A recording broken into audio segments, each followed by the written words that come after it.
here's one of the questions that hit me as I was reading through.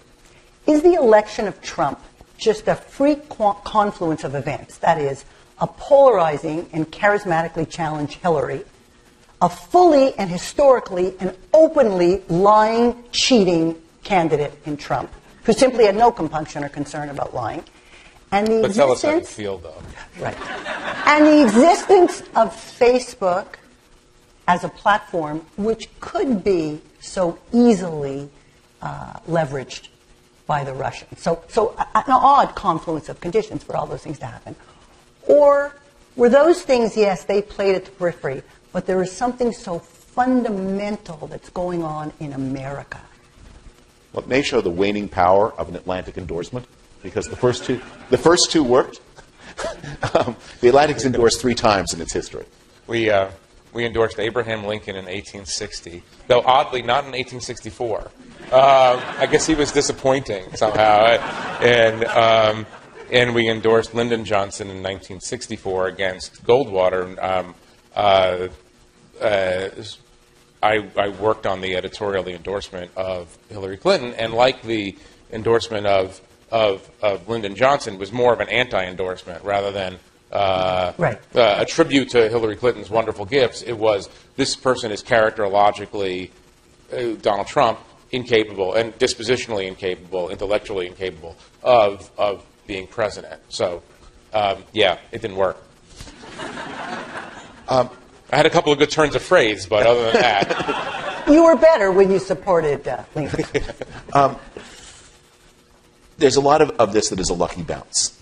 If Hillary Clinton had won 80,000 fewer votes in California, 80,000 more votes in the Midwest, this would not have been an especially close election. That Donald Trump got half a point more of the popular vote than Michael Dukakis in 1988, and he got less of the popular vote than Mitt Romney, John Kerry, or Al Gore.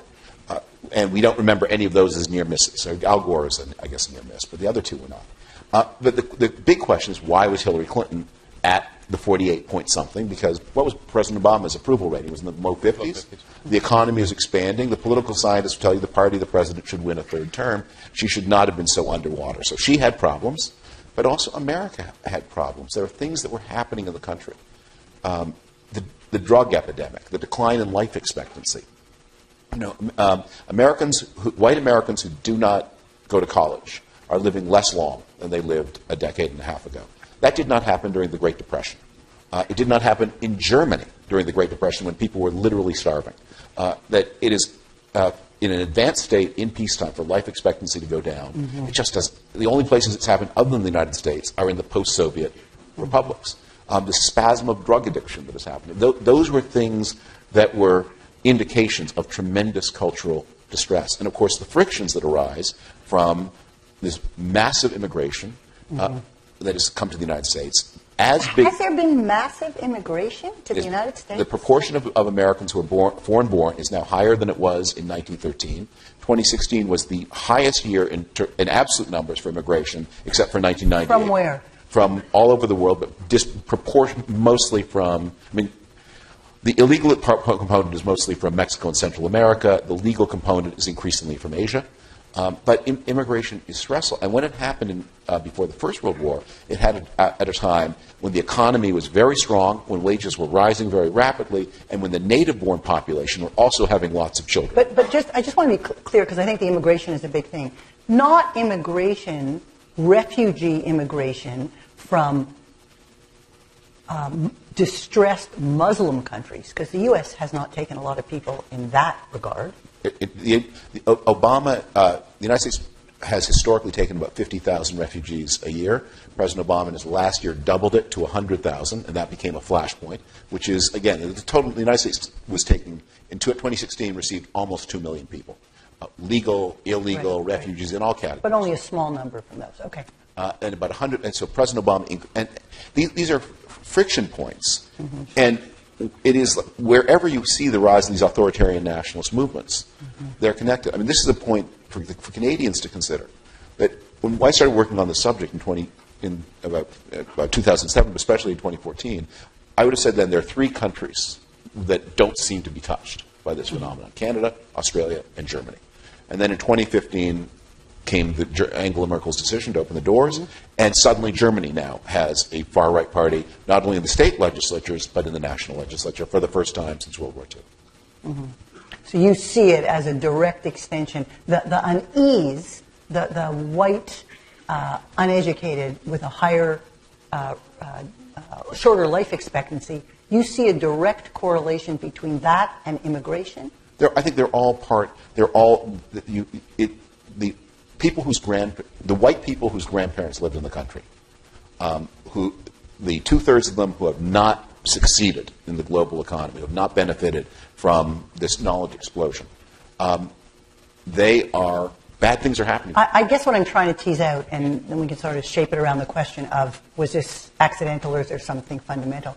I'm trying to tease out whether you feel and know, because you've studied this so much, that there is a relationship between immigration and the unease going on in America.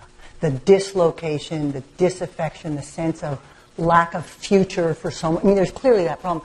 And do you think there is a relationship between that and immigration? Well, you can have very high levels of immigration, as Canada and Australia have.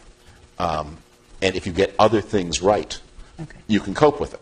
But it's always a source of stress if you're getting other things wrong, as Germany has since 2015, as the United States has, Britain has, as Sweden has. Sweden is one of the biggest immigration-receiving countries in Europe, and they, in a situation where it's hard to put the immigrants to work, where a lot of the rural parts of Sweden are experiencing some of the things that have happened to the middle of the United States.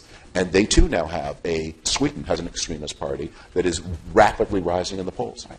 And the argument, which I buy more or less, is that without Barack Obama as the first black president, you wouldn't have Donald Trump, a candidate who appealed directly to nativist racial instincts on the part of people. It's not fair to say that Trump voters are poor and uneducated whites. He drew the majorities of whites across the economic and educational spectrum. A lot of what we saw in 2016 was a racial reaction to Barack Obama, the person Barack Obama, the symbol that the country is changing, that the color of the country is changing. So it is immigration, it is technological disruption, it is economic dislocation, but it's also, I think there's a profoundly strong race component. Remember, Donald Trump became an enormous figure politically by becoming the king of the birthers. Right? Birtherism is a racist concept. Birtherism was a movement designed to say that the first African-American president of the United States was not American. He gained salience. He built up his base on that theory and that theory alone. And so that's where this comes from. Without Barack Obama, the cerebral African-American president with the strange name, as a symbol of the change that was coming, you wouldn't have had Donald Trump. I guess what I'm trying to tease out... Can I add two sentences, and I will be brief with this. It is just absolutely right. If don't think of the Trump voters as the poorest. Actually, the best description I've ever heard of a Trump voter is a successful person in an unsuccessful place. Think of the vice principal of the high school in a troubled manufacturing town. So they see, because the people who are really having it hard, they're not coming to vote at all, they've given up. But there are people who are struggling with what is happening in their immediate environments. I think it also, as we talk about the race element, the sexual element, because a lot of what is going on is a sexual as well as a racial dynamic. So what I'm trying to tease out, and I think it's so difficult, and having the both of you can be helpful, is whether fundamental issues that have nothing to do with immigration, though they may have to do with racism or sexism that are going on. So the divide between the haves and the have-nots, the way the economy is unfolding, who has the power, who has the money, who has the control, who has the education versus who doesn't, and the extent to which that is growing exponentially, more than exponentially. To what extent is that sense and the underinvestment of America in the things that matter to people who want to get ahead? Do you know, for example, that on literacy rankings in the world, Canada ranks 4th, even though literacy is not distributed equally. United States ranks 22nd on childhood literacy. On the issue of obesity, Americans are the most obese. On the issue of guns, we know. So what I'm trying to tease out here is to what extent are the real issues, fundamental issues in the way Americans have managed. And you have an interesting quote, a couple of quotes, I think, from Montesquieu and a few others that talk about how democracy dies slowly, a lack of investment in things. To what extent are those the issues? And because people are feeling something, what's easy to do is say it's immigration or it's this. I'm not saying immigration isn't an issue, but I'm trying to, what I'm really wondering is whether you feel to some extent what America is engaged in, and that you explore here, is people are angry and they're dislocated and they have real issues.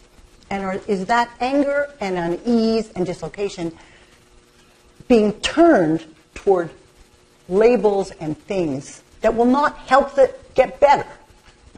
That's what I'm after. This is one. I have a couple of sort of master ideas in the book, and one of them is if you see something that is happening in more countries than the United States, you cannot have an America-only explanation of what that thing is. Okay. And this is, I think, one of the things I gained from the binational perspective. Americans don't look outside the United States when they're explaining it, but similar things are happening across the world. One of the most alarming things in the book is I quote the work of a German political scientist named Yascha Mounk, now at Harvard, who did a multinational survey in which he asked this question: is it essential to you personally to live in a democracy? Among people over 70, something like 85% say yes. Among people under 30, about 25% say yes. Could you imagine? Say that again so everybody hears it. Is it essential to you personally? Now, you put it in a very urgent way, almost would you die, rather. And among people over 70, over 85% said yes, it is essential. Among people under 30, only about 25% said it was essential. And that is true not just in the United States. I don't think Canada's in the survey. But it's true across European countries. It's true in Sweden. And wow. And I remember reading that. That's where this is coming from. Why? Well, partly it's the fading memories of the war. It's the fading memories of what the real alternatives to democracy are. Do you think they're just taking it for granted? Like when they say they don't care, they just take it for granted? But they're also saying if you came of age between 1945 and 1975, democracy delivered the goods. It didn't just it didn't just mean that there wasn't a knock at the door in the middle of the night. Right. It meant you got a fridge. Okay. You got That's things. it, right? Democracy delivered the goods, and it's not delivering the goods. And that is not just America. And those who were defeated by democracy, the Nazis in particular, were so heinously awful that one could you make a shortcut mentally. Say, well, obviously democracy is enormously useful because look what we defeated, but people don't have these memories anymore. So the other master idea of the book is to understand that in the modern world, the people who remember, and those of us for whom the war is sort of closer in time, we think, well, that's right. Well, that means when democracy is in trouble, the question is, are we going to have a dictatorship? And the other master idea of the book is to understand that democracy can fade. The line I keep using is there are a lot of stops on the train line of bad before you get to Hitler Station. That democracy can fade without it becoming a full-blown totalitarian dictatorship. There are a lot of stages on the decline, and you can trace some of the stages and not trace all of them. So would you say then, let's say democracy is not delivering, whether elsewhere we're focusing on the United States and Trump, is the momentum in the United States, whether it's the underlying issues or Trump's ability to exploit them, is the momentum in the United States going to continue to push it on the downward track? Do you see... We have different views, I think, on this question. Okay, so let's hear both. So my view is it really is radically indeterminate. And I find it very hard to answer this question because it invites you to think like a spectator. And I can't think that way. But what I would say is whether it happens or not, it depends on decisions that people make. And that one of the things that the negative forces in American society, and they're not just Donald Trump personally, and that is, we all enjoyed Michael Wolff's book, but the one problem with that, aside from unreliability, the one problem in the book Sorry, that was a mean comment. He's selling 10 times as many copies as I am. Not for long. But the camera angle is too tight. About 2 weeks ago, the president spoke at Camp David, and you saw the shot. There are like 4 people behind either shoulder. And I keep thinking the camera needs to widen so you see those people, because they're as essential to the story as he is. The negative forces... The enablers and the enablers, they know they're in trouble, and they are going to work hard to protect themselves. And in so doing, they will damage. They will have to. They will have to turn off the FBI. They will have to turn off the Department of Justice. They will have to do everything they can to make it more difficult for people, the wrong kind of people to vote. Which would further erode institutions. They have, and so it's a contest. You have a different view. Well, I have 2 competing views. I mean, it depends on the day of the week, I think. Like a lot of people, you know, we all toggle between emotional extremes in this period. America's a very old country. It's a very old democracy. It's been through a lot worse. Resilience is built into the system. The system is holding. Institutions are decaying, and I'll come to that in a second. But the system is holding. The press remains free. The courts remain independent. And I think that there's a very good chance we'll wake up, particularly if it's 3 years and not 7 years, we'll wake up, snap back to some behavior that is more, from my perspective at least, reasonable. But on the other hand, I mean, David writes eloquently about this problem and just spoke about it. It's what other people are doing.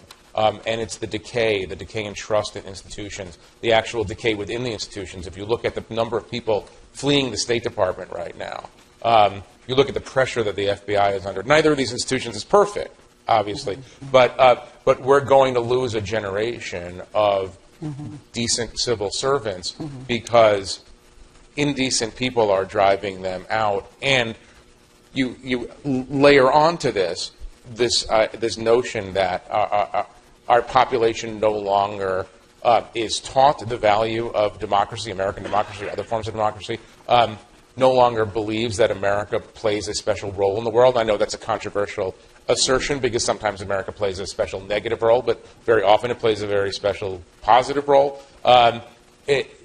We are losing our sense of who we are and what role we've played historically. We are losing belief and faith in our institutions. And these could be setting us on. All empires decline. I mean, it's very hard for Americans to actually get this in their heads. That's where I want to go. All empires do decline. Right? If democracy is being challenged to address the issues of the modern day, there are 2 possible routes, I would imagine. One is you embrace the fundamental values that are there in institutions and you try and address the problems and make it better. Or you succumb to the other side, to me, which is the Trump side and the dark forces that want to put up all these false boogeymen and these false good guys. I mean, America's not going to get better with more coal. So which route? Let me give you a very concrete example of something that is in play right now that will be decisive. President Trump famously fired the director of the FBI, James Comey, because James Comey would not halt the investigation into Russia and would not halt the investigation into the former National Security Advisor, Michael Flynn. And we were learning every day more about how compact all of this was and how very directly and expressly. Theoretically, the president appoints the director of the FBI, confirmed by the Senate. Theoretically, and the FBI director is supposed to serve a 10-year term, but theoretically the director of the FBI is removable by the president. Theoretically. In practice, the head of the FBI has not been removable by the president. The last time an FBI director was removed was in the early 1990s. There was a director of the FBI named William Sessions who was accused of mishandling his expense account. And there was an investigation inside the executive branch at which the FBI director was allowed to speak for himself, was given process. The president became convinced that the charges were true. President Clinton then consulted with members of Congress. I think there were congressional hearings at which Sessions testified. And at the end of some weeks of debate, the president fired Sessions. For cause, with consultation, In other words, that the head of the FBI is not the president's head of his personal security detail. Theoretically, yes. Practically, no. So Donald Trump fires Comey. That's bad. But what is much worse is, in order to defend this, important people in Trump's party, leaders of Congress, are saying the head of the FBI serves at the president's pleasure. Everybody, he can be fired at any time for any reason. Alan Dershowitz will say this on television. He can be fired at any time for any reason. If they win, that will be the new rule. It wasn't the rule before.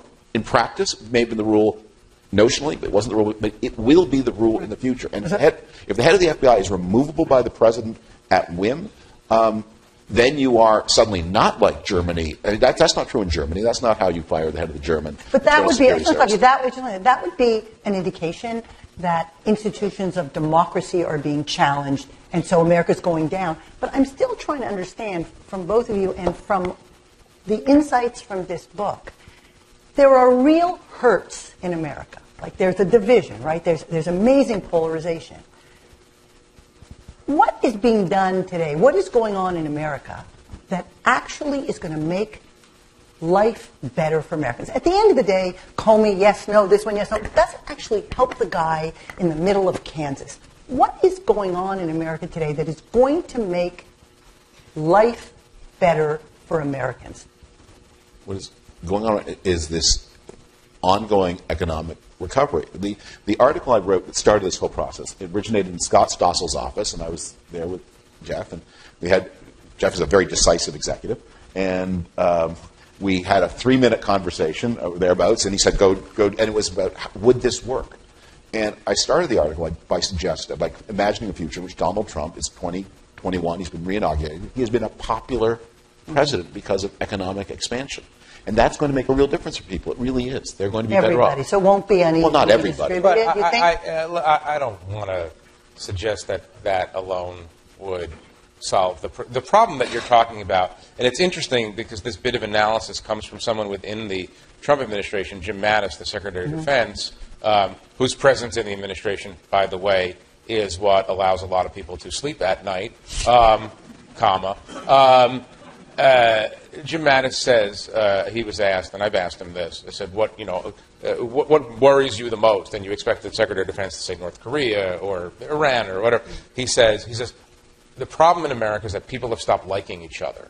We no longer like each other. And David talks about that. When you lift off and what we're lacking now are the restraints that kept people from saying exactly what was on their minds to each other across social media, especially. I mean, social media has this tendency, obviously, to exacerbate and inflame rather than bring together. And this is the problem. They're really look. We've been through this before in the history of America, where it's split into two. I'm not suggesting that that's where it's heading. There's no one issue that would cause that to happen, but it does feel very much like two countries. And I part of the problem, and I don't want to go on at length about this, but part of the problem is that our politicians have failed to level with the people about the way the world is today. People are extremely worried about globalization, free trade, technological disruption. David writes a lot about these issues.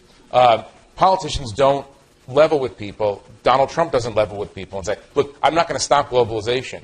I'm not going to stop technological disruption. I guess that's what I was after, the concept that democracy is not working that you mentioned, and that there doesn't seem to be an ability, and maybe we have some of this here in Canada too, to be honest with people about the issues and no politician goes out and manages people's expectations. Right.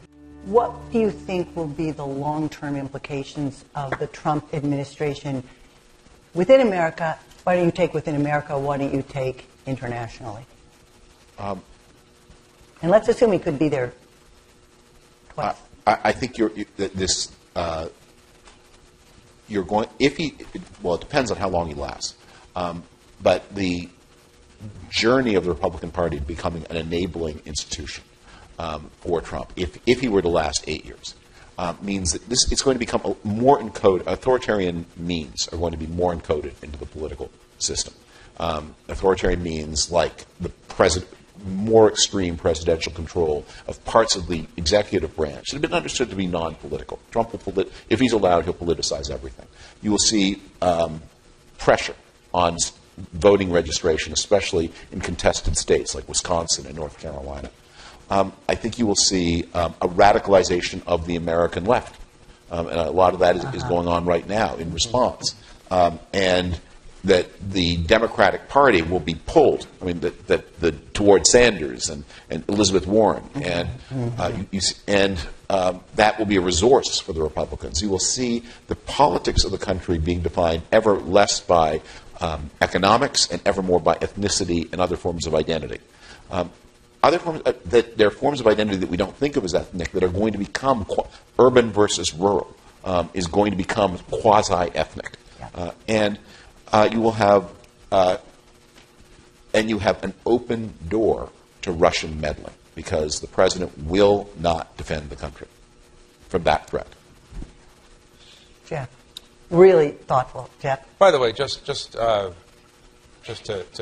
state what is obvious, David has, over the last year and a half, really been, I don't want to call you a canary in the coal mine of democracy. Because they end up dead. But David's work, which has been read, I mean, we have metrics, so we know there are tens of millions of people now. David is doing some of the most important work in American journalism today on these subjects. So, the book is a clear reflection of that, and the fact that a true Republican could write this way with this kind of incisiveness. Right. Well, no, not only that, but a Canadian. No. There's a small irony. The Atlantic was founded 160 years ago to be the site for the debate and the illumination of the American idea, but it took, Some of us think the world does need more Canada. Right? Here we are. To answer your question very efficiently, there's the real fear that I have, and this is sort of a 100-year kind of fear, right?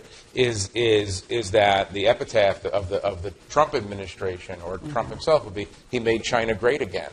That's what's happening every day. Every day where we signal to our adversaries that we are irresolute, and we signal to our allies that we're bad friends. Put apart the threat of having someone, I'm not going to do the psychoanalysis that people do or the neurological examination from a distance, but I don't think this person that we have in the White House is the most qualified person to be in charge of the world's largest nuclear arsenal. That was an understatement, by the way, just in case. But put aside those issues of whether we could find ourselves in an accidental nuclear exchange or one started by an errant tweet. The larger issue is that we're blowing it every day. We're blowing the role that there was an international order created from 1945 on. America set the rules of the road and enforced the liberal democratic order from everything from international trade agreements to keeping the sea lanes safe from piracy.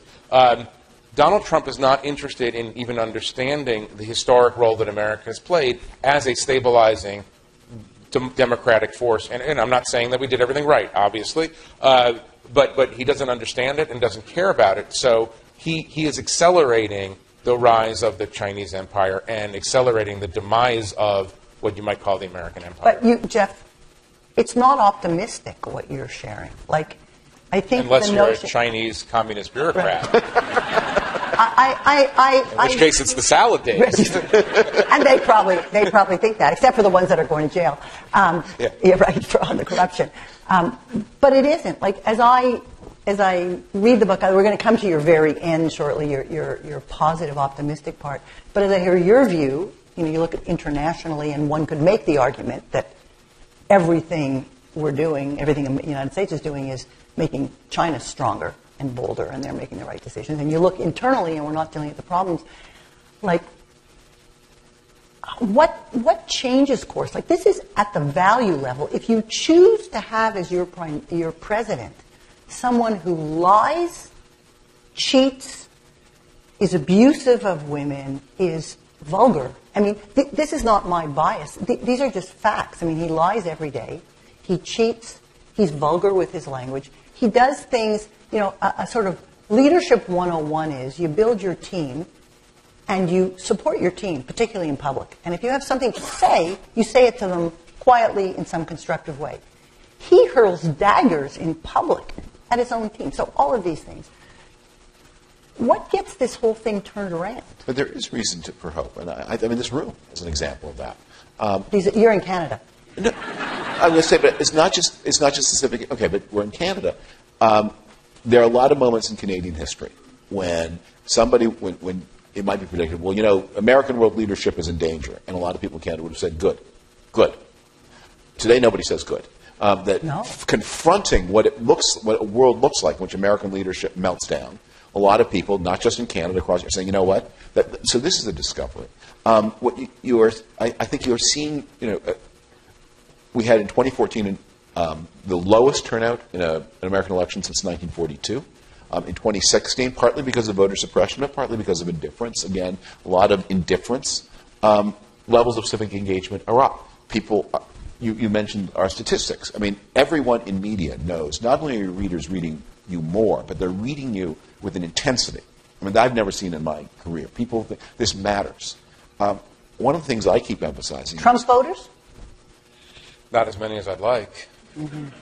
That would be good. Actually. No, but this is the problem is that there is a moat around the minds of Trump. I'm not being condescending here. No. And I wasn't being facetious. Yeah. I was saying, are you seeing some real readership in parts of deep Trump? I mean, the country is not divided 100%. It's not one city that any one place is 100% this way or that way. So, of course, we see readership nationally. I think a lot of people in my kind of job right now are trying to think, what is the way that we can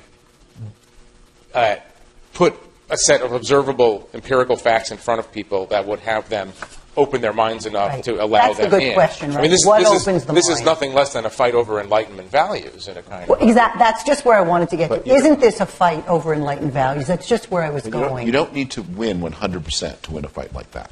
Look, in 1932, nadir of the Great Depression, Americans actually going hungry. Herbert Hoover got 38% of the vote. And there were a lot of people who voted him for a lot of reasons. He still badly lost the election of 1932. And changed the shape of America. You don't lose in politics because you lose your base. That's why it's called your base. They stay with you no matter what. You lose when people detach away. And so the way you have this conversation is, you don't find the Trump, say, what will change the mind of the most obdurate Trump supporter in America? You're thinking is, okay, maybe I can't reach him, but his wife, their children, the cousin. I mean, you don't need to convince everybody. We are having a kind of trial of strength. Right. And the trial will not be decided by one side getting 100%. Right. It will be decided by at the margin, as these things always are. And so that's why this work is worth doing. And that's why levels of mobilization and engagement are important.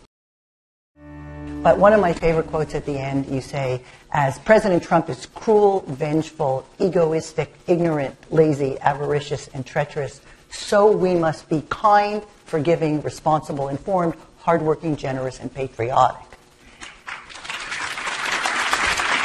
As Trump's enablers are careless, cynical, short-sighted, morally obtuse, and rancorous, so Trump's opponents must be thoughtful, idealistic, wise, morally sensitive, and conciliatory. Can you move enough people, and I agree you don't need a majority, can you move enough people, and how do you do that? How do you really engage more people, particularly on the Republican side? How do you do that? I'll let David finish, but there's two very quick observations. One is a specific political observation, which is that you can always count on the Democratic Party to miss the opportunity to... No. I mean, this is why this could be a 7-year presidency, not a 3-year presidency, because precisely the moment where you think the Democrats might move to the center, they're moving to the left, which is going to alienate a whole group of people who might otherwise be soft Trump supporters.